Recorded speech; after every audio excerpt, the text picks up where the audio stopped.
ter o inibidor da recaptação de serotonina, né? Fluoxetina e dentre outros. As pessoas com síndrome de Down têm algumas alterações e normalmente essas alterações acontecem na adolescência. Normalmente, mas o que está relatado. Tá? Então a serotonina, ela regula a inibição do comportamento em respostas a estímulos adversos, e o sentimento de felicidade e bem-estar, além da regulação do apetite e do sono também. Então todos eles estão implicados em um bom sistema serotonérgico funcionando. Baixos níveis causa aumento da impulsividade e diminui comportamentos de esquivas. Ambos são comumente encontrados nas pessoas com síndrome de Down. Tá? Não estou falando que sempre será, mas pode ter alguma relação com esse tipo de comportamento. Não que seja uma implicação, às vezes pode ser alguma outra intervenção, tá? Que não fique como se fosse uma máxima também. Me conta uma coisa, o que esse artigo falava assim, tipo, o que ele testou, você sabe? Tipo... Esse aqui? É. Não, esse aqui só avaliou, né? Não, porque eu quero saber assim, que tanto a impulsividade, em qual situação que ela estava aumentada? Sabe essa história de não dar o braço e torcer?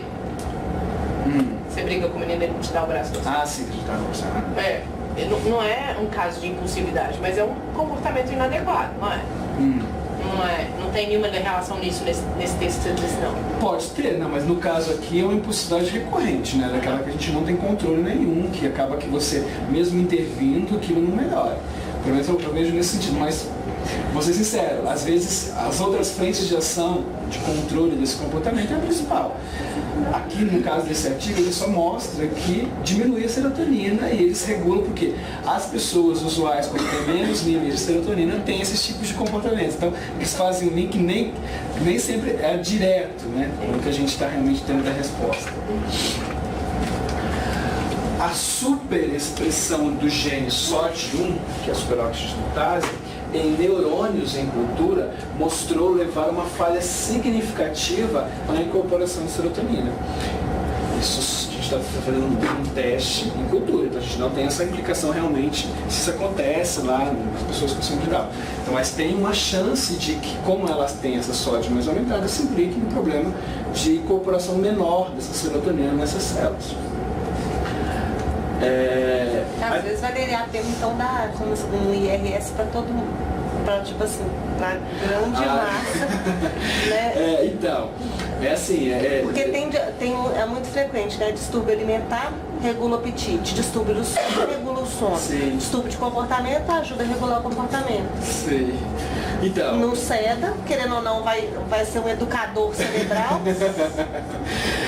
É bem delicado isso, né? Já entrar com algum... IRS, inibidor seletivo de recaptação de serotonina, fluoxetina, paroxetina, sertralina, citalopram. Pois é, mas é que... É delicado isso, né, Jane? Você entende que é delicado pensar que você vai dar uma fluoxetina continuamente para uma criança, né? Não fala assim criança, mas assim, adolescente. Sim, não, aí a gente... Mas mesmo... Tem outras frentes, eu acho que dá para ser pensado, mas pode porque ser... é uma coisa fácil de você, e tipo assim, de perfil de efeito colateral, é uma medicação segura. Um IRS específico. Não falo para dar tipo uma venlafaxina, um antidepressivo assim mais, mas inibidor seletivo de recaptação de serotonina. Certo. E se tem problema com o neurotransmissor, se você inibe a recaptação, ele vai agir mais na frente. Sim. Né? E se ele já tem problema de conexão entre os neurônios, de deixar a serotonina agindo por mais tempo, é até uma coisa boa. Que vai ajudar no desenvolvimento.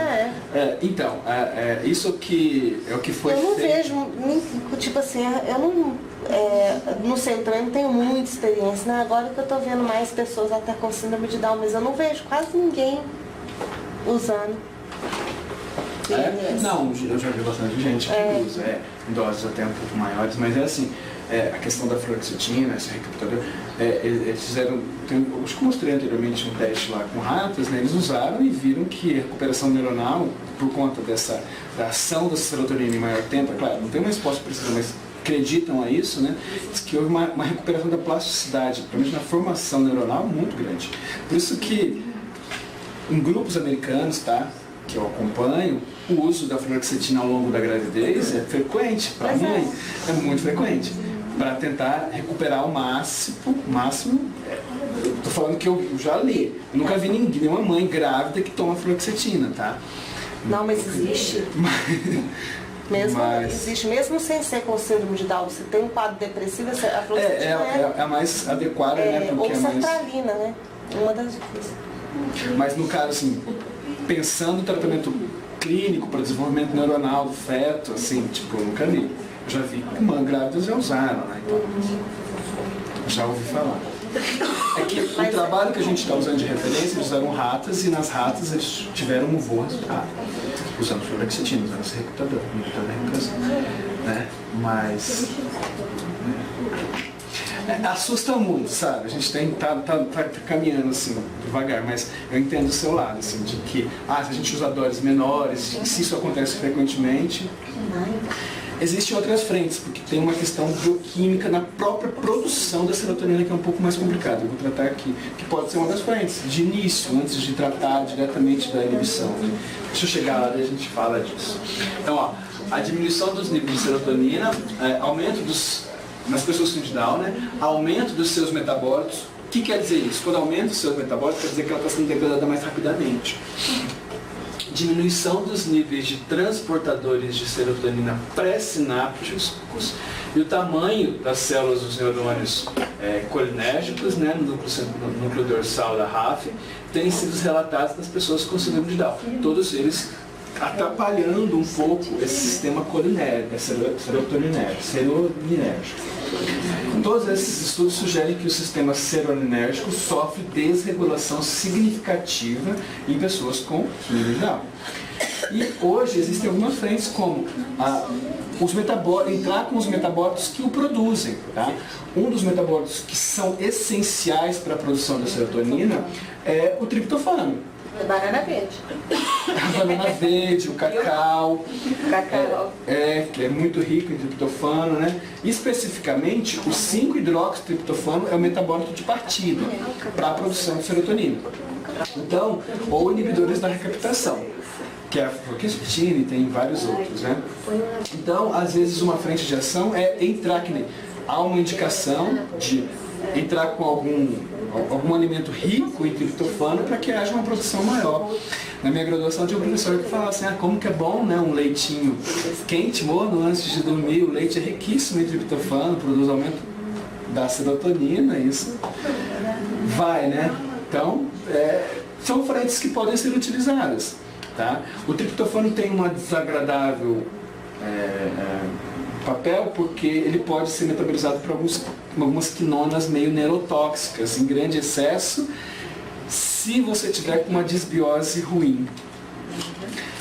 Isso é um outro papel negativo. Então, se tiver com uma disbiose, vamos pensar que é para infecção, bactérias patogênicas, se tiver uma administração de triptofano, ele ao invés de ser caminhado para a via de...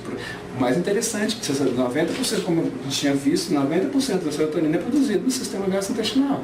Tá? Então, a microbiota, se estiver desregulada, em disbiose, é um grande problema. E que a gente tem em casa muitas crianças que sofreram bombardeamento de antibiótico quase que frequentemente. Então, a gente tem algumas disbioses bem perigosas que a gente precisa pensar também. Tá? Antibiótico é quase que comum. Nossa, minha filha até uma de idade já teve infecção urinária 15 vezes. Urinária.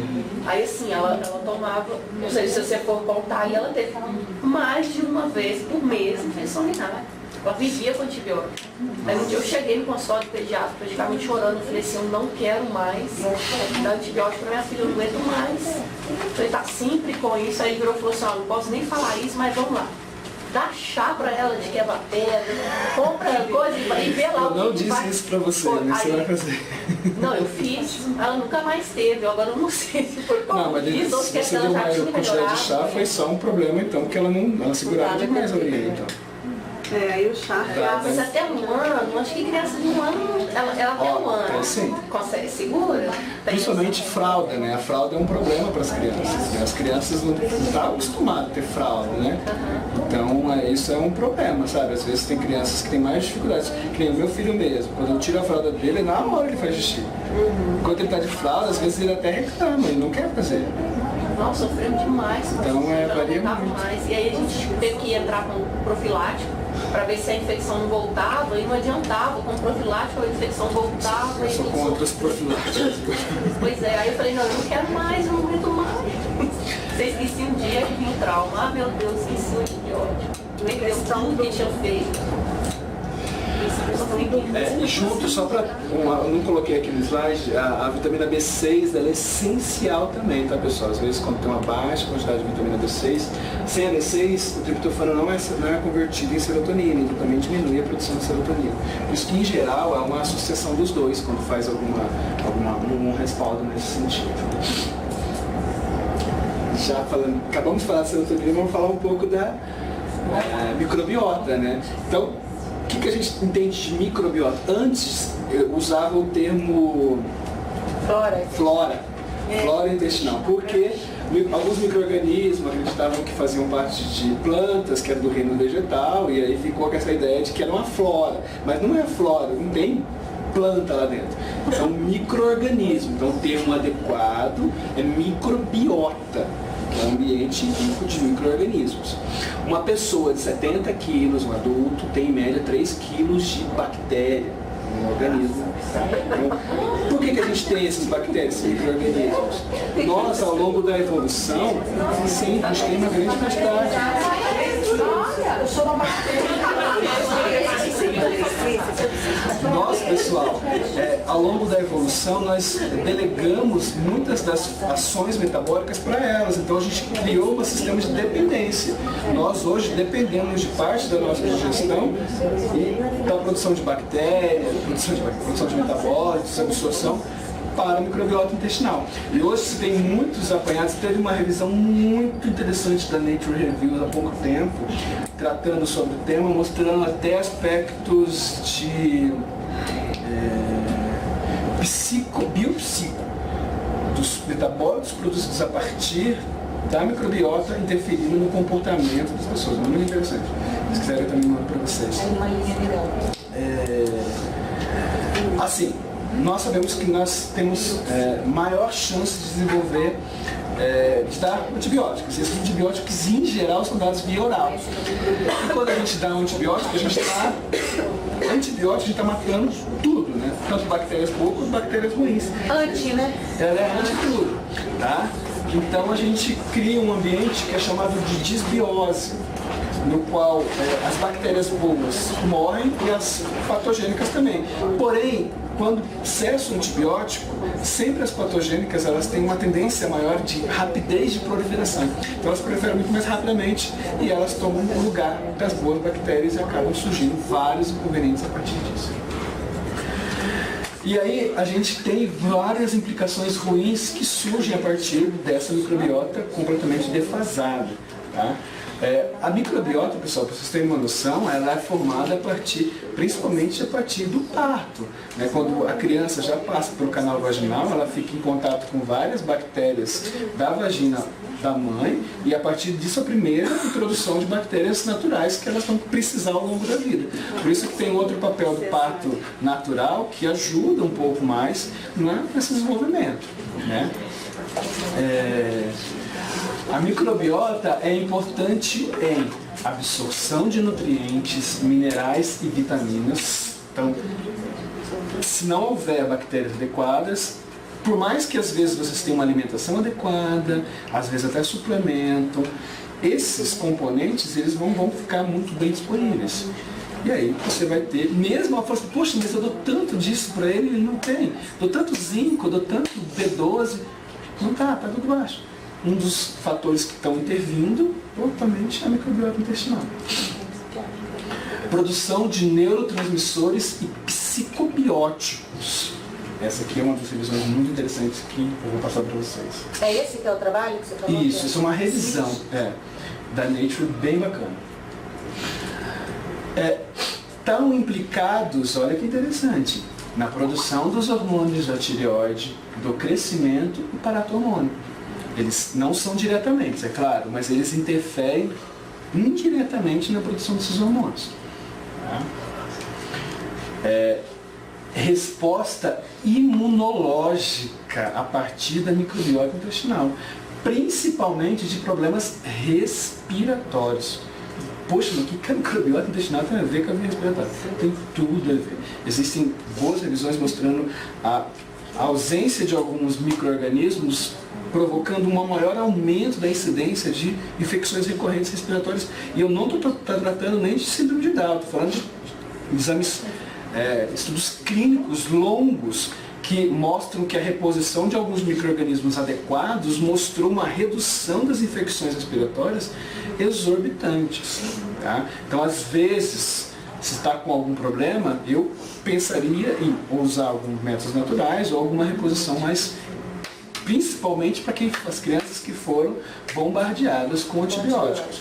O que tem uma recomendação que a gente ouviu da Camila na última palestra é que algumas fungos também têm um poder muito grande de crescer a partir do momento que você mata as bactérias, né? Então, a administração em concomitância do antibiótico com o antifúngico é bem interessante. Tem que dar um antibiótico? Não tem jeito? Pessoal, que fique bem claro, dá a impressão aqui que está falando não dá antibiótico para o seu filho. Tem que dar antibiótico, é importantíssimo. É a arma que a ciência conseguiu criar para que as crianças não morram. É importantíssimo ter antibiótico e dar antibiótico em momentos que precisem. É claro, o excesso, o uso errado, vai no médico nem olha direito, não, tá com antibiótico nele, porque daí você tem certeza que se for qualquer tipo de infecção. Então não vão muito nisso. Nas 2 vezes que eu levei meu filho pro refluxo, que a gente estava preocupadíssimo, no plantão, as 2 vezes ele me passou antibiótico. E as 2 vezes eu me recusei completamente a comprar e nunca dei antibiótico pro meu filho. Nunca dei. Por quê? Não tem cabimento dar antibiótico para uma pessoa que está com refluxo. Só se tivesse uma infecção respiratória, uma coisa recorrente. Poxa, para que dá antibiótico?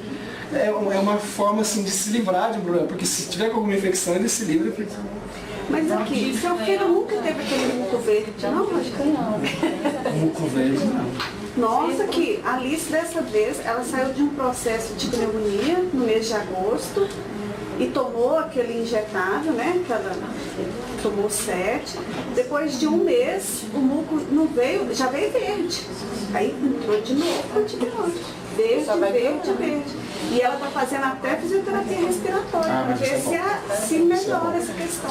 Eu falaria isso. Conversa com o médico e tenta algo que vai diminuir a fluidez desse muco, porque às vezes esse muco só não está conseguindo ser expelido. E muco, vocês sabem, ele é riquíssimo em proteína. Aquilo é um alimento assim, para bactérias. É um meio de cultura. É um meio de cultura aquilo. É incrível. E aí as bactérias... Às vezes você fala assim, mas eu não vou dar antibiótico porque é vírus, mas os vírus produzem uma grande quantidade de muco, tem infecção secundária ali naquele muco por conta disso. Então, às vezes o médico entra com um antibiótico mesmo, vendo ali pelo hemograma, as condições mostram que é uma infecção viral, mas nem entra com antibiótico, porque as chances dessa infecção viral virar uma infecção bacteriana secundária é muito grande. Né? Então tem que ponderar várias coisas. Mas eu conversaria sobre a acetilcisteína, que é algo bem assim, que vai ajudar no processo de... Pelo menos a gente tem boas provas disso, né? Pode ser que para sua filha não seja muito adequado, mas quem sabe? A lavagem do nariz com soro é abundante. Lavagem com soro é abundante. Eu gasto, você sabe aquele soro aerosol? Eu gasto aquilo quando ela tá assim, 2, 3 dias. Não, o soro com... Mas esse aerosol também tem efeito, assim. Tem, ele é bom, ruim pro bolso, né? Porque é caro, né? Agora, tipo assim, às vezes com a seringuinha mesmo, soro fisiológico, eu lavar mesmo, mas lavar com uns 10 ml pra fazer, tipo, uma retrolavagem mesmo, melhora demais. Você me lembrou, eu vi um vídeo no YouTube, você eu já cheguei a ver. Com dó da criança. Eu fiz isso no nariz. O Davi, ele deve ter introduzido alguma coisinha no nariz, eu não cheguei a identificar o que foi, se foi grãozinho, eu sei que ele estava com um cheiro horroroso, saiu com essa lavagem. Um cheiro horroroso no nariz, mas parecia que ele tinha notadinho, ele tá podre. Sabe? Aí eu falei, o que é isso, meu? É infecção, sabe? Mas não tem critério nenhum para antibiótico. Ele estava ótimo, estado geral excelente, com fedor horroroso no nariz. Mas aí você não viu sair nada, não? Saiu como se fosse um cisto sebáceo. Um microcisto sebáceo. Aí eu tentei amassar para ver se eu vi alguma coisa, mas o cheiro... Um arrozinho. Pensa, o menino tem 1 ano e 4 meses enfiando aí no nariz. O nariz dele já é desse tamanho, como é que ele acertou? Ou então foi alguma coisa, sei lá, eu pensei até num refluxozinho que foi, às vezes engasgou, voltou algum pedacinho de comida e paralisou lá. Mas a lavagem assim, é bom pra tudo, é lavar exaustivamente. E não fica gastando com aerosol não, compra o soro. Minha filha, eu comprei 5 agora na Onofre, que aí já fez porque às vezes porque aquele vidrinho, tipo assim, eu gasto um vidro de soro fisiológico daqueles grandes, tipo numa semana no máximo. Mas ele estando com... Não, ele pode estar ótimo. Aí você lava mesmo? Mesmo assim. Todos os dias. Porque aí ajuda a mobilizar. É como se fosse uma N-acetilcisteína mecânica, entendeu? Eu acho que deveria ser igual escovar os dentes. Todo dia. Lavar e sair todo dia. Engole um bocado, sai um bocado por outra narina, o outro sai pela mesma. Mas limpa isso. Você sabe o que eu percebi? Principalmente depois da refeição, depois do almoço. No Lucas eu vejo muito isso. Ele volta muito, ele espirra, sai comida e espirra. Então assim, lavar tem que melhorar Tenta bastante. isso, acho que você vai economizar e ainda vai. E ela ainda vai ficar boa. E fica mais barato. Mais barato. Não é? O aerosol, eu acho que tipo assim, por mais que seja sob pressão, é pouquinho líquido que tem ali. A ação mecânica é importante. Sabe? A quantidade para lavar mesmo. Volume. Jogar na seringa, né? E tem várias outras frentes, tá? Vamos falar assim, dos mais dos profiláticos que eu gosto, né? O eucalipto, que é água rabeira. Mas aí você não pode usar, tipo assim, naquele tanto, né? Na quantidade. Sim. Você tá fazendo água rabeira. Fala sobre a água rabeira. Quem gosta muito da água rabeira, recomendo muito. Eu já comentei com o otorrino dela, ele falou assim, olha, não tem nada provado cientificamente. Não tem. Eu nem conheço, ele falou assim comigo, então já me O que tem comprovado cientificamente? mas ele te desarma, né? Você pensa assim, pô, ele que estudou pra isso. Eu já falo assim, o que tem comprovado cientificamente? Você já testou? Já, ela me xingou toda, porque... Quem te xingou? Minha menina. Porque incomodou ela demais. Não, mas isso tem que ser diluidíssimo. Não, mas eu fiz diluído. Do jeito que o pessoal me explicou, eu fiz direitinho. Mas eu acho que ardeu que ela me xingou. Não faz isso, não. Pensa você. Eu? Mas ele já sabe lá do soro, e depois do soro ainda fala assim, tira mais aqui. Você põe lá da rabeira? Você testar. Eu só põe soro. Você não fala com combinação com o Sim. Normalmente, o que é adequado quando a gente vai fazer um tratamento mais longo, né, que vai precisar entrar com uma frente de antibiótico, é entrar junto, concomitante com uma anistatina, né, um antifúngico, para que não haja essa infecção de fungo. E depois, é claro, repovoar, né? Repovoar essa microbiota por métodos naturais, kefir, ou um probiótico, né? E pré-biótico também, tá? Probiótico, a banana verde é um pré-biótico. O probiótico é o próprio micro-organismo sendo alimentado. Pré-bióticos são alimentos que vão chegar à microbiota e vão servir de alimento para as boas bactérias para elas proliferarem. A banana verde é um exemplo disso, porque ela é um amido mais resistente, que consegue chegar até os intestinos mais fundos e consegue alimentar ali o micro-organismo. Então, pré-biótico, às vezes normalmente quando a gente compra vem a associação pré com pró, né, juntos. Beleza? Vamos lá. Apneia do sono. Mas não vai levar. É 100 slides ali? Não, até às 6, né? Daí amanhã a gente continua.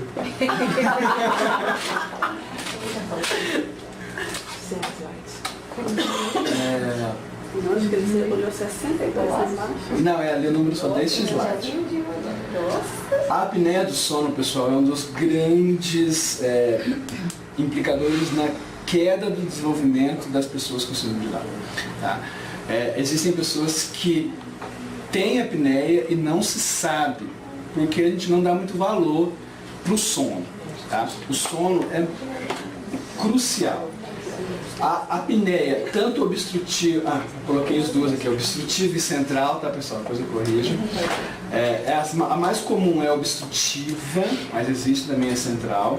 Ela afeta negativamente o cognitivo, a linguagem e várias outras implicações que vão poder acarretar essa apneia. Necessidade de polissonografia. Então eu acredito que as pessoas com síndrome de Down, que se mostra pelo menos alguma clínica ruim de apneia, deve fazer o exame. Vou ser sincero, existem vários médicos que são contra, principalmente na primeira fase de vida, porque falam assim que a criança não vai parar quieta.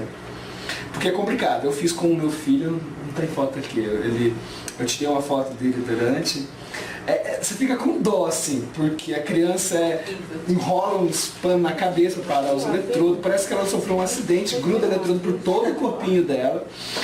E você olha pra criança, você fica com medo dela, ela tá sofrendo ali. Ai, o Frankenstein. O meu filho, ele dormiu relativamente bem. Minha esposa estava grávida, já de 7 meses, então eu fui dormir com ele, porque ela não ia conseguir os chutes que ele dá no começo da noite, sempre ele chuta muito. Em 20 minutos na clínica a gente brincou, dormiu tranquilamente, acordou. Normalmente ele acorda 4 horas para pedir água, todo dia ele pede água, bebeu água e dormiu de novo.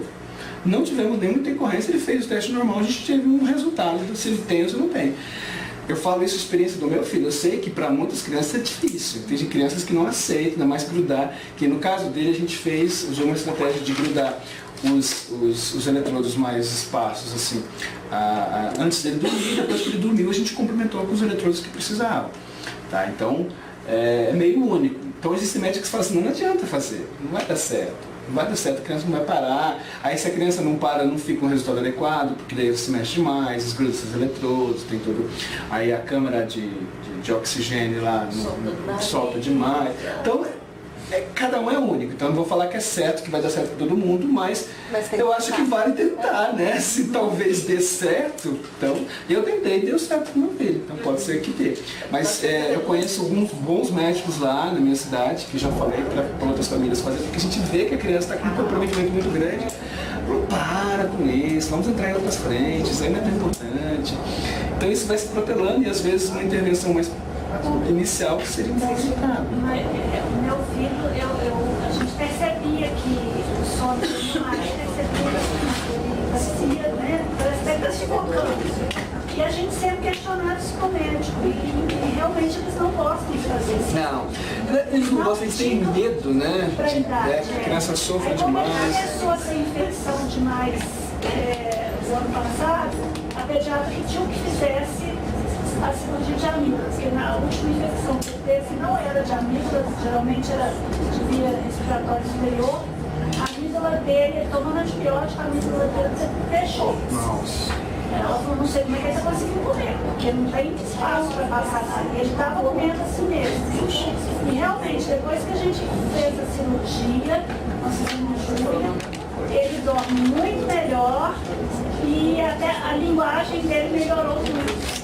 Muita coisa. Com certeza, porque imagine... A dele era do tamanho de uma azeitona cada uma. Porque se você considerar, às vezes quando tem vários eventos ao longo da noite, se você vê o nível de oxigênio, de saturação de oxigênio que essa criança atinge no sangue é muito baixo. Isso implica em uma quantidade que não é suficiente para oxigenar tecidos importantíssimos, como os neurônios. Então a gente vê que não vai desenvolver, não tem condição, ele está sobrevivendo no mínimo.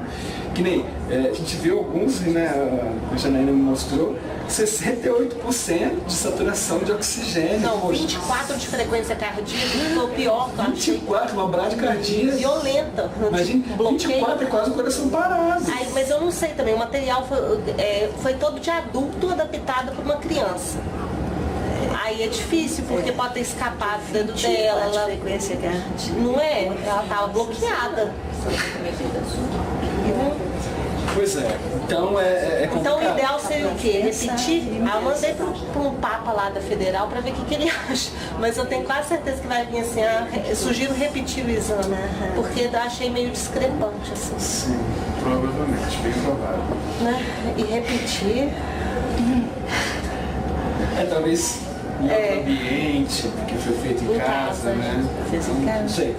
É claro que em casa é o melhor ambiente, né? A O problema é que, tipo assim, A questão é colocar com eles acordados, né? Aí é o grande X a questão Veio fazer 2 vezes. na região A hospitalar. primeira, mas as 2 vezes foi super tranquilo. Ela deixou colocar, eu fui explicando, colocando. Só que na primeira vez ela chegou, aquele aparelho que fica no dedo, né? Da saturação. Ela chegou a tirar ele 2 vezes dormindo, ela puxou, eu encaixei, né? Que assim, ele dorme e a gente fica acordado, né? E eu não vi, teve um fio da caixinha, assim, um fio ficou, deve ter soltado uma das vezes que ela puxou, eu não vi. Então quando a gente levou o aparelho, devolveu o aparelho, aí eles mandaram o resultado falando que não tinha dado certo, que era pra voltar lá e buscar. E a segunda vez foi mais tranquilo que a primeira. Ela não, assim, foi bem tranquilo, mas aí não deu. Não deu remédio, mas que bom. Na verdade ela tem, mas eu acho que não é essa obstrutiva, É central.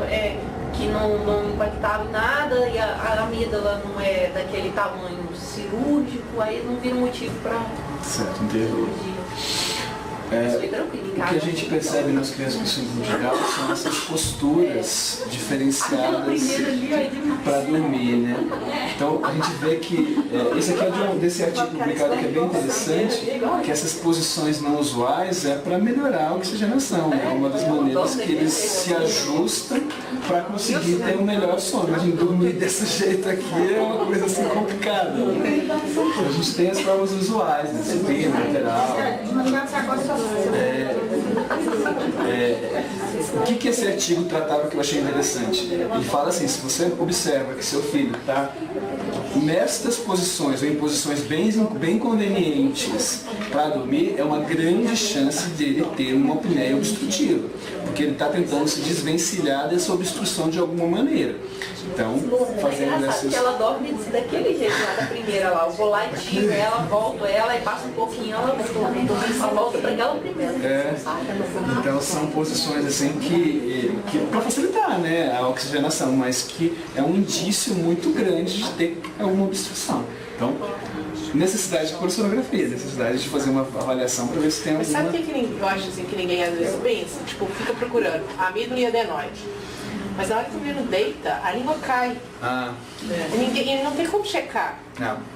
E aí você só está procurando obstrução de amígdala e adenoide. Mas não, eu já vi artigos que tratam exclusivamente falando desse aspecto da língua, né, que tem essa hipotônica, né, que dentro a nossa posição, só as pontas ali, a nossa posição de estabilização da língua é sempre no céu da boca, né, por mais que a gente fique.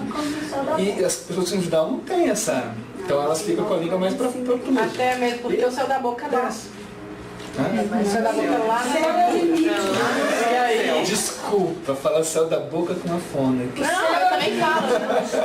Mas eu digo assim, quando você fala que não é obstrutivo, você só olhou se era amígdala e adenoide. Você não olhou despencar. Mas a gente tem que dar o braço um pouco a torcer, que é bem comum.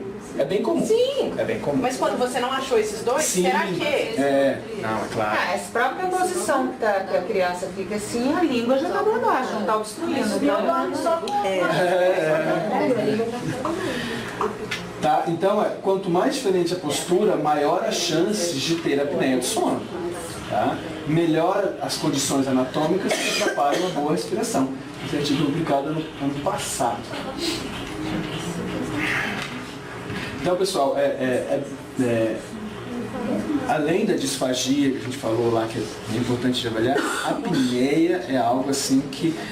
Aquele primeiro artigo, quando eles tratam lá da fenotipagem, como que é difícil a grande discrepância, um dos que eles mais ressaltam que há uma grande discrepância realmente de características das pessoas com síndrome de Down no desenvolvimento, eles acreditam a apneia. Porque quando a gente trata da apneia, a gente está falando de um processo de oxigenação, é alimentar todos esses tecidos com oxigênio em nível suficiente para eles se desenvolverem e crescerem usualmente. Então, se a gente tiver isso diminuído, naturalmente várias outras comorbidades vão surgir e não vai ter desenvolvimento. Tá? Então, se atenham muito, muito mesmo à apneia. Tá? A apneia é perigosíssimo. A apneia, hoje tem muitos estudos. Se você pega assim, ó, eu recebo vários artigos, eu tenho uma lista de boas fontes, assim.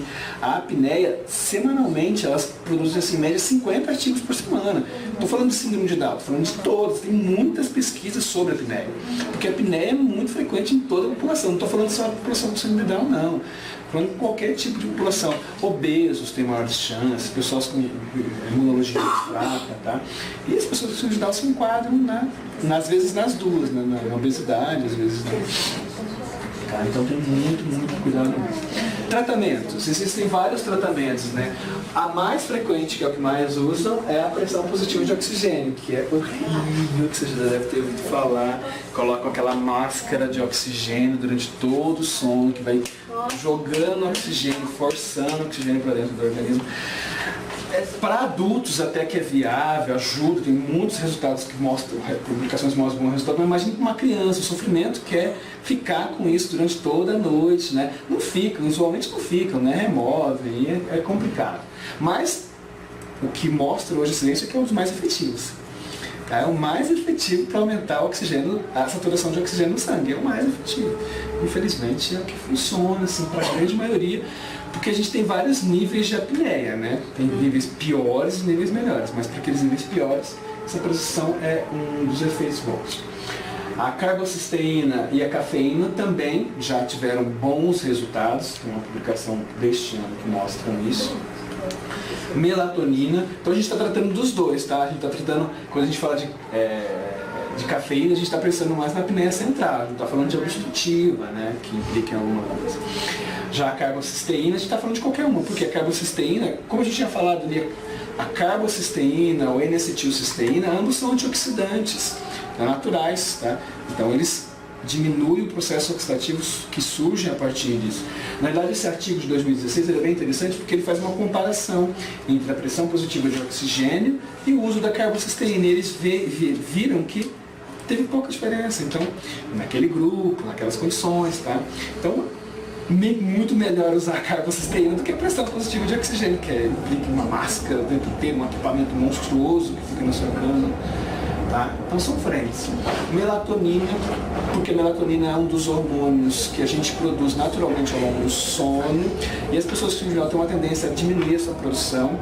Vale ressaltar que no Brasil é proibido a fabricação e comercialização de melatonina por uso discriminado do passado, que a melatonina causou vários inconvenientes. Então a melatonina só se consegue através de importação e mesmo na importação é complicado isso, porque se for passar realmente pela Anvisa não permite que se compre. Qual foi a complicação?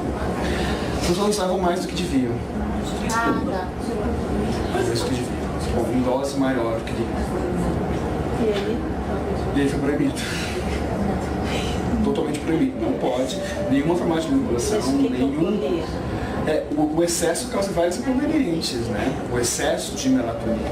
Porque ele é um hormônio, ele acaba se tornando age em várias frentes, né? Então, foi proibido. Adenotonsilectomia segura e com 50% de redução da maioria dos inconvenientes de apneia obstrutiva. Você fala assim, poxa, mas só 50%? Mas já é um grande ganho, né? Estou falando de pessoas com síndrome de Down, no caso do seu filho, da sua filha. Curou. Mas, em geral, o que a gente vê é que 50% das pessoas se curam quase completamente. 50% precisa ter outras intervenções. Não repetir, às vezes não era ali o grande problema. Era a língua, eram outros problemas que também estão somando. Esse é a cirurgia, esse último? Essa é a adenoide. Isso. É a adenoide e a remoção do... Porque tem várias... Você pode remover várias adenoide, amígdala, aí tem as tonsilas que ficam ali no final da língua, que também você pode remover, que tem artigos que mostram isso. Então, Então, várias frentes, vai depender muito de qual que é a região que está sendo implicada em maiores infecções, daí onde que está obstruindo a respiração. Mas o que a gente vê em geral é que a cirurgia corrige bastante. Mas a gente tem relatos de mães que é uma cirurgia complicada, principalmente pós-cirúrgica, é bem complicado, né? Porque é uma cirurgia na garganta, enfim, tá? Certo. Tem hoje, para quem tem, eu achei interessante um artigo que foi publicado de revisões sobre isso, um equipamento que eles conseguem colocar somente no nariz, que eles criam uma pressão positiva de oxigênio. É claro, isso não é válido para todos, é para quem tem uma obstrução mais leve, mas o equipamento, ele é descartável, você coloca, até amanhã. Você coloca no nariz e ele é só um sistema físico que... Tchau! Nossa, cantoria. Vamos pro céu. Ele cria uma pressão. Nós não vamos pro céu, porque nós não estamos cantando. Ela cria uma pressão positiva, pessoal, no qual quando a pessoa joga o oxigênio, expira, vai menos, e quando ela puxa, cria uma pressão positiva natural do oxigênio ao redor. Mas isso não é válido para todos os casos, mas em alguns casos tem resultados bem significativos. E se a gente considerar que é um equipamento simples, que se coloca somente no nariz, é algo assim.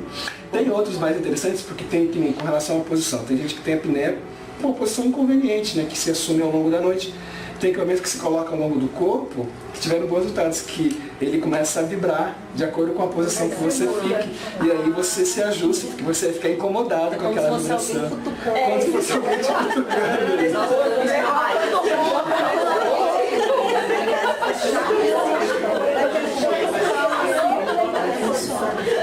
Tem esse aparelho em Mas é difícil, uma pessoa com síndrome de Down ou uma criança não vai ser muito efetivo uma coisa dessa. Mas são ações. São ações que podem ser utilizadas. Aí a gente vai tratar de um dos temas que é muito frequente, que é a tireoide. Vocês sabem que as pessoas com síndrome de Down têm uma tendência assim, muito grande, se não tiver problema na tireoide congênito, nasce já com problema, ao longo da vida, assim, as chances, se a gente olhar as pesquisas, é em torno de 80%.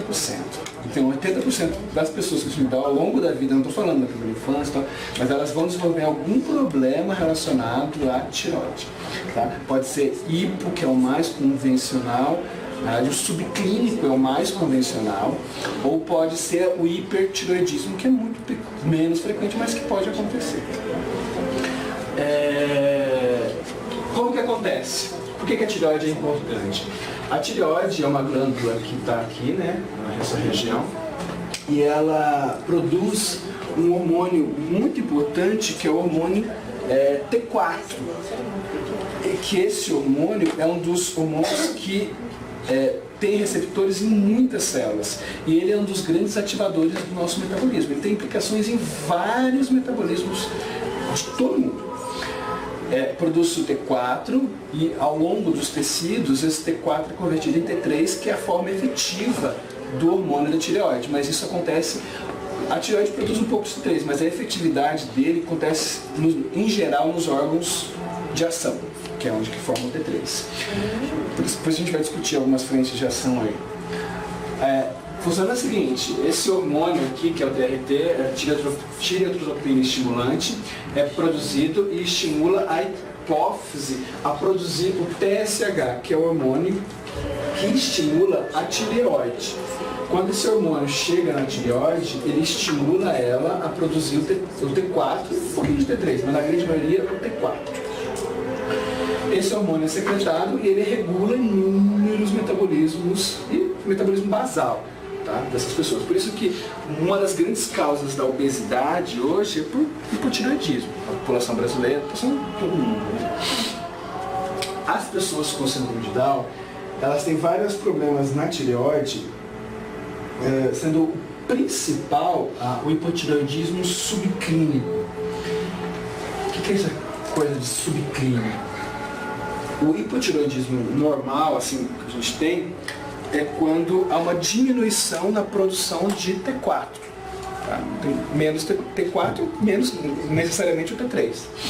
As pessoas com síndrome de Down não têm diminuição de T4 e T3, usualmente. Eles mantêm-se em níveis estáveis, mas há um aumento do TSH. Muito grande o aumento do TSH. Isso, não só das pessoas que não, isso em toda a população, isso é chamado de hipotireoidismo subclínico. O TSH ele tem valores de referência, né, que variam lá entre 1 até 5, mas quando a gente tem TSH acima de 10, a gente já considera um hipotireoidismo subclínico. Que é o que está acontecendo nesse hipotireoidismo subclínico? São várias respostas, né? Mas, independentemente delas, o que está acontecendo? A tireoide, para produzir a quantidade usual de hormônios T4, está precisando de uma resposta muito maior de TSH. Então tem que ter muito mais TSH para a tireoide responder.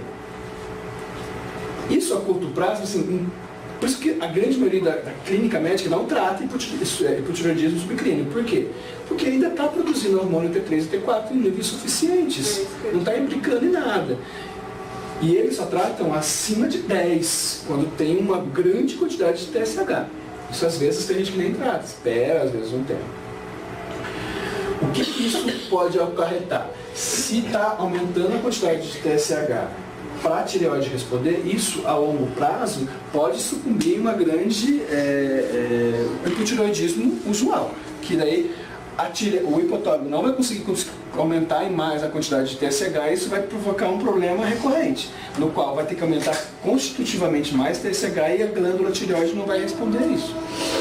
Tá, mas só nesse momento que surge o problema? Não, a gente percebe que pessoas com subclínico têm clínica de hipotireoidismo, mesmo não tendo T4 e T3 menos, em menor quantidade. Isso aqui é o ruim. O que é clínica? A clínica do hipotireoidismo é muito gritante, que é diminuição do crescimento, do desenvolvimento, pele ressecada, amarelada, queda capilar. A grande maioria dos fenótipos que a gente acredita nas pessoas que síndrome de Down é acreditado a tireoide, a hipotireoidismo. A grande maioria, depois eu vou mostrar uma tabela disso. E o TSH, quando está aumentado, a gente vê que, principalmente, ele mostra uma clínica de hipotireoidismo nas crianças com síndrome de Down, porque ela já tem um problema natural da síndrome, que vai acarretar vários comprometimentos. E, às vezes, o que a gente vê em alguns artigos que tratam especificamente, eles falam assim que boa parte da culpa que se dá à trissomia do 21 não é a trissomia, mas simplesmente é um hipotireoidismo maltratado, que não foi cuidado no tempo correto, nem da maneira sensata. O que se é feito hoje? Vou mostrar depois uma publicação muito interessante que a Nature fez uma revisão mostrando sugerindo, né, porque as diretrizes, vou mostrar para vocês as diretrizes brasileiras quanto americanas, é não tratar hipotireoidismo subclínico, que é o mais comum, não trata. Enquanto não atingir valores assim acima de 10 de TSH, não trata. Porque eles falam que pode ser, que é o comum mesmo, pode ser um aumento recorrente, assim que acontece, e depois volta, se estabiliza e não precisa ficar em nenhuma introdução de hormônio. Mas o que a gente vê nas pessoas com síndrome de Down é que isso implica um atraso maior no desenvolvimento. Tá? Então, hoje se tem uma visão de que aumento de TSH acima é bem arbitrário isso para a pessoa. Mas acima de 4,5, 5 já é algo para se pensar, dependendo da clínica dessa pessoa, em fazer alguma intervenção. Se não houver clínica alguma, não se intervém. Tá? Mas eu vou tratar especificamente disso. Então, Pois é, mas essa clínica é o quê que você fala? a clínica é o seguinte, ó, o que eu falo de maneira mais sensata, quando você pega o seu filho, você tem que comparar o seu filho com uma outra criança com síndrome de Down, que não tem hipotireoidismo. E você vê que seu filho está com um desenvolvimento muito mais atrasado que ela. O TSH dele está lá em cima. Então tem algum problema ali surgindo, que pode ser que está diretamente implicado nisso. É claro, você não vai comparar uma criança com síndrome de Down com uma criança típica. Tá? Não dá para comparar um desenvolvimento que é um pouco mais atrasado mesmo. O que acontece, mas vai ser demorado. Tá? Mas você tem que fazer essa comparação. Porque Mãos amarelas demais, pele ressecada, queda, cabelo seco ressecado, sinais, às vezes, de bócio, que é mais difícil, mas pode acontecer, né? Para aumentar mesmo a quantidade. Porque o controle que eu fiz com a Alice desde pequena foi só... Já teve épocas que estava alto, sim, mas o médico, tipo assim, como o T4 estava compensando, Isso que foi normalmente deixando. acontece. A maioria dos médicos fazem isso. Mas se você for pensar na teoria também, esse T4 que está no nível cérebro normal, ele está normal, mas ele é meio mequetrefe, porque ele não consegue inibir o hipotálamo para diminuir a produção de TRH nem de TSH, porque o TSH continua alto. Então ele não é um T4 livre 100%, não é um T3, sabe? Ele é um meia boca. E eu tenho explicação clara para isso, sabe? Porque Por isso eu acho que vale a pena tratar. Sim, também. Por isso que a grande maioria dos pesquisadores... Aí falava em tomar remédio pro resto da vida. Gente, um comprimidinho em jejum, você for escolher uma doença pra ter, escolhe hipotireoidismo. Porque, se você for pensar, é uma beleza tratar. Você toma um hormônio, você melhora de tudo, sabe? Um comprimidinho em jejum, o negócio ainda é barato, ainda é bom pro bolso, sabe? E tipo assim, você melhora tanto e tão bem do que você ficar esperando, deixa ir a 15, deixa ir a 20, deixa ele ter bosta, deixa ele ficar pior, deixa ele babar e dormir o dia inteiro, porque é assim mesmo. Né?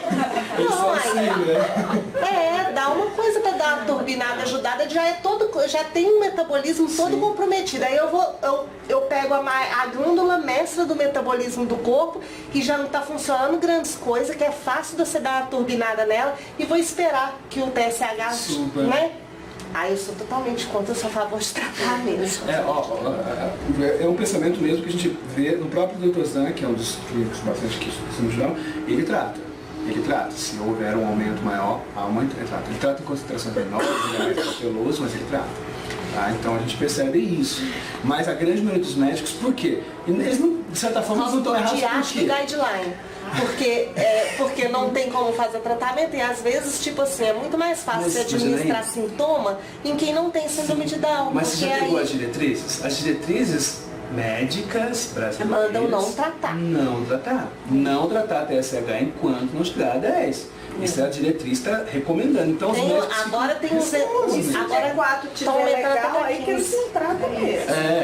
Não, se tiver o T4 baixo, necessariamente eles tratam, né? Porque a gente já está falando de um hipotireoidismo. Se o T4 tiver bom, assim, aí eles não tratam, não. Então, mas ele está tão bom que ele está na dose normal e não está conseguindo fazer o serviço dele, não é? Aí que vem outro detalhe importante, é assim, existem algumas enzimas que naturalmente são expressas no nosso organismo, que são as teiodinases. Essas são enzimas que fazem tanto o processo de pegar esse T4, que não é um hormônio efetivo da tireoide, e transformar ele no T3, que é o efetivo. Então elas fazem essa conversão dele para o hormônio funcional, mas elas também pegam o T3 e o T4 e transformam em formas não efetivas, que é o T3 reverso, que não tem ação. Tá? E outros metabólitos do T4. Então o que acontece? As pessoas, essas deiodinases, elas são estimuladas a agirem mais rapidamente em um ambiente rico em estresse oxidativo. Que a gente tem mãos cheias nas pessoas que Então o que a gente tem? Um ambiente extremamente oxidativo que está estimulando a degradação dos hormônios funcionais da tireoide a funcionar. Então existem algumas teorias que a gente lê, é claro, não é tão sensatas assim, mas que tem alguma implicação que pode ser a longo prazo mostrado na clínica, que todas as pessoas com síndrome de Down têm hipotireoidismo.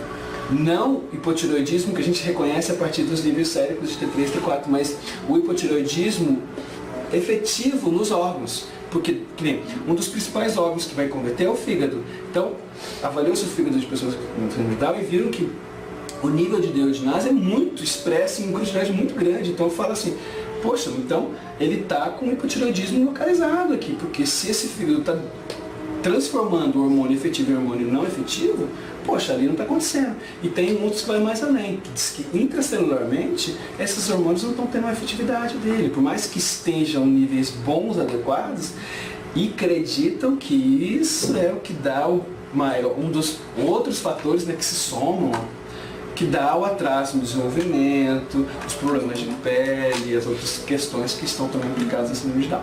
Então por isso que tem vias assim que falam assim que sempre trata, até quando estiver. Isso a gente observa assim, de alguns grupos, sabe, que não é muito assim, científico, mas que falam que tem que ser tratado.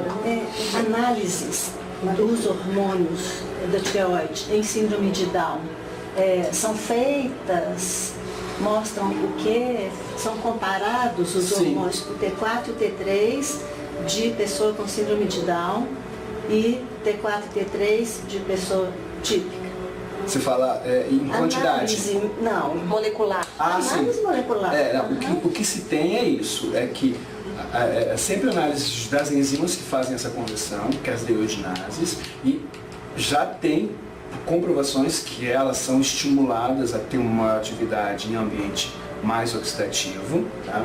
Eu não coloquei aqui, mas eu tenho vários artigos que mostram isso.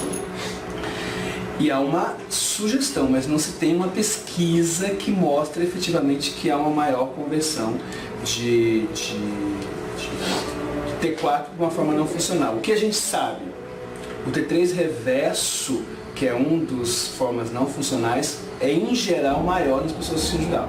Está diretamente ligado ao quanto de estresse essa criança está sofrendo. Então isso a gente já tem artigos que mostram isso. O T3 reverso, que é o T3 não funcional. Tá? Isso a gente já sabe. Então por isso que a clínica às vezes implica que está acontecendo ali algum problema na efetividade de ação desse hormônio. Então às vezes a gente vai medir lá os níveis séricos, nossa, tá todo uma flor, tá tudo funcionando, mas a hora da efetividade daquele hormônio naquele órgão sérico, ele não está funcionando. Então, isso mesmo, os hormônios não prestam. Os hormônios não prestam. Eu acho, eu tenho para mim Porque que se no prestasse, futuro por que tá vai ser dado hormônio tireoidiano ao feto. Ao feto. Mas tem um artigo que fala isso nos Estados Unidos, que eles estão dando na maternidade. Um TSH até normal, que melhora muito a cognição. Agora, tipo assim, eu não peguei a fundo não, sabe? Porque eu li e falei assim, não, aí tá pelou, né? Tipo assim, colocar no dedeiro dos meninos. Síndrome de Down tomando por ano. Sério que eu penso isso? Eu acho que vai acontecer sim. Porque os hormônios fabricados, para mim, não estão os hormônios fabricados pela tireoide de síndrome de Down não prestam. Não prestam. Uma das questões que estão bastante em debate voltando para essa crise aí que vocês estão discutindo é assim, normalmente todo mundo dá T3, dá o Puran, dá a levotiroxina. Então, dá o hormônio que vai gerar o hormônio funcional que é T3. E dificilmente receita T3. Por quê? Porque o T3 foi usado muito, e ainda infelizmente é usado, para perda de peso, para turbinar o metabolismo, e isso aconteceu muitas mortes, né, por conta do uso indiscriminado. Por quê? O T3 ele tem uma efetividade de ação muito maior que o T4. O T4 a gente tem um controle, porque ele não é a forma funcional, precisa da ação da enzima para ativar, a enzima controla, não ativa todos. Agora o T3 não, o T3 você não tem controle, ele é muito biodisponível, então se você dá um pouquinho, já tem aquele burst. Então tem uma resposta muito, muito grande, pode estar taquicardia, as pessoas morrem fácil com uma quantidade um pouco errada deles. Imagina algumas situações que a gente já ouviu falar de erros, de manipulação e tal. Mas existe frentes de ação que falam assim, ó, para de tratar só com T4, tem que tratar com T4 e T3, os dois juntos, porque se você trata só com um, você não tem efetividade de conversão. E outra coisa que é visto, que quando trata com T4, a gente não vê uma grande quantidade de formação desse T4 em T3 efetivo, porque boa parte desse T4 não vai ser convertido. Então eles falam que tem que se tratar concomitantemente para que haja um equilíbrio e que a tireoide consiga o hipotálamo consiga se ajustar. Mas mesmo se você conseguir ajustar o hipotálamo não dando a forma ativa diretamente, deixando ele já é uma fonte. É uma coisa segura, pelo menos. Eu acho que é mais seguro se você dar direto o hormônio ativo e poder deixar um doidão. Não são só essas polêmicas que acontecem, mas falam disso, que tem que dar com os dois. Mas, em geral, a maioria dos médicos não faz isso, porque todo mundo morre de medo do T3. Porque o T3 é muito mais efetivo, muito, muito mais. Tem que ser dado mais cuidado. Tanto que a dose é micrograma. Nossa, e é isso que eles falam. assim, porque eles falam assim, as farmácias de manipulação eles não têm uma precisão Eu tenho muito medo de manipular. de equipamento para isso, então é complicado. Tem que ser alguém muito confiável. Pois é. Mas conta por ano, gente. Compra o tireoide. Não, o Furan é de boa. Disfunções da tireoide, resultando gostoso. tanto em hipo quanto em hipertireoidismo, são considerados os distúrbios endócrinos mais frequentes associados à síndrome. A congênita, a incidência do hipertireoidismo da síndrome de Down, é cerca de 1 em cada 100 nascidos. 70% deles é permanente e 30% são transitórios. Acontece por um período e depois vai se reajustar. Isso para congênito, tá? O hipotireoidismo não controlado no período neonatal pode ser ainda mais prejudicial para o desenvolvimento psicomotor, crescimento somático e cognição. Porque se a gente está no período que a criança está no desenvolvimento, sim, Todo vapor. todo vapor. Se você espera para deixar tratar até atingir um nível mais, então você já está atrapalhando em um monte de desenvolvimento dele. O bom é que a gente já faz esse exame, né, o teste do pezinho, hoje no Brasil tem lei que obriga a fazer sempre para avaliar, né, o TSH, então as crianças só saem do hospital quando faz o teste. As crianças síndrome de Down, há uma recomendação, pelo menos a americana, a brasileira não tem, mas a americana tem, que a Academia de Pediatria recomenda as crianças fazerem a cada os 6 primeiros meses e repetir com 1 ano e depois anualmente. Existem, no próprio artigo eles discutem que tem médicos que discordam disso, que tem que ser feito com mais frequência ainda, a partir de 3 meses, depois repetir com 6, 9 e assim vai, para ter garantia. Outros falam que isso é besteira, que dá para fazer uma análise clínica, então tem uma discussão em cima disso. O que se sabe é que tem que fazer um controle. De algum momento, pelo menos nos primeiros tempos de vida, tem que avaliar para ver se não está tendo algum... porque às vezes não tem uma clínica clara, mas está com um TSH lá explodindo, tá? Então isso pode acontecer. Eu já vi várias crianças que a criança não tinha clínica alguma e me mandaram o exame de TSH, estava em 12. Então é algo que tem